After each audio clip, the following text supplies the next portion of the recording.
बलिया में स्वतंत्रता संग्राम के 4 इतिहासकार हुए।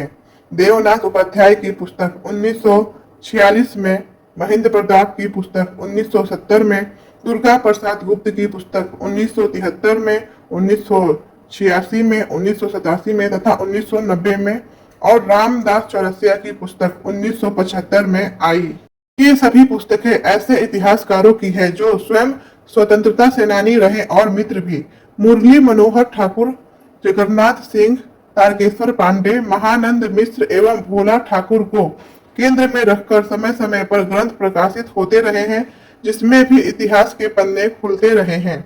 मुझे इन सभी की रचनाओं को पढ़ने का अवसर मिला। मैं इन सभी इतिहासकारों के संपर्क में भी रहा। मेरा सौभाग्य रहा कि मुझे मुरली मनोहर, जगन्नाथ सिंह, विश्वनाथ प्रसाद मर्दाना, तारकेश्वर पांडे, उमाशंकर सिंह, चंद्रिका प्रसाद, राम अनंत पांडे, रामनाथ पांडे, यूसुफ कुरैशी, हकीम एनुल हक, नूर मोहम्मद, बबुआ मियाँ, राम गोविंद लाल, कुबेर प्रसाद गुप्त, विश्वनाथ चौबे, पारसनाथ मिश्र, राजेश्वर त्रिपाठी, शिव पूजन सिंह, बालेश्वर सिंह, श्याम बैरागी, विरागी, रमाशंकर लाल, राम लक्ष्मण तिवारी, बच्चा तिवारी, लक्ष्मी शंकर तिवारी, राज्य वैद्य, हरिद्वार शर्मा, जगमोहन सिंह, देवमुनि तिवारी, भोला ठाकुर, प्रसिद्ध नारायण सिंह प्रसिद्ध, सीताराम गुप्त, डॉक्टर सीताराम गुप्त, वासुदेव प्रसाद, राम सिंहासन सहाय, मधुर, प्रभुनाथ मिश्र, गुरु भक्त सिंह भक्त,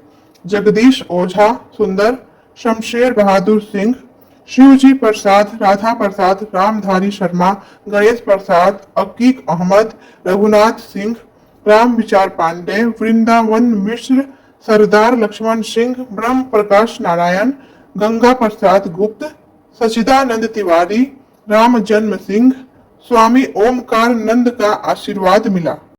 ये लोग मेरे पिता दुर्गा प्रसाद गुप्त से मिलने बराबर आते रहे।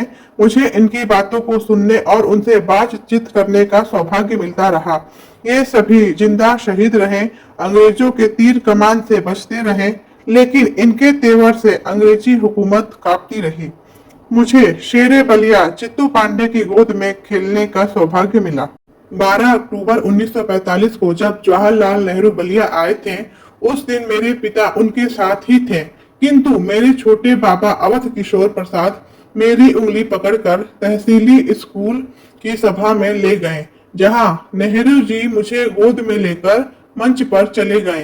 किंतु आगे चलकर मुझे नेहरू जी से मिलने का अवसर कभी नहीं मिला। मैं इस श्रृंखला में केवल लिखित तथ्य ही नहीं अपितु संकलित तथ्य भी देने का प्रयास करूंगा। कभी कोई नया इतिहास नहीं हुआ है जो भोगे हुए सत्य को लिख सकता है। मैं इतिहासकार नहीं हूँ, लेकिन इतिहास मेरे इर्द गिर्द घूमता रहा है, इसलिए घटनाओं के कारण और प्रभाव को प्रकट करने में कोई बाधा मुझे नहीं लगती है। मिलते हैं मेरे अगले वीडियो में, तब तक के लिए नमस्कार।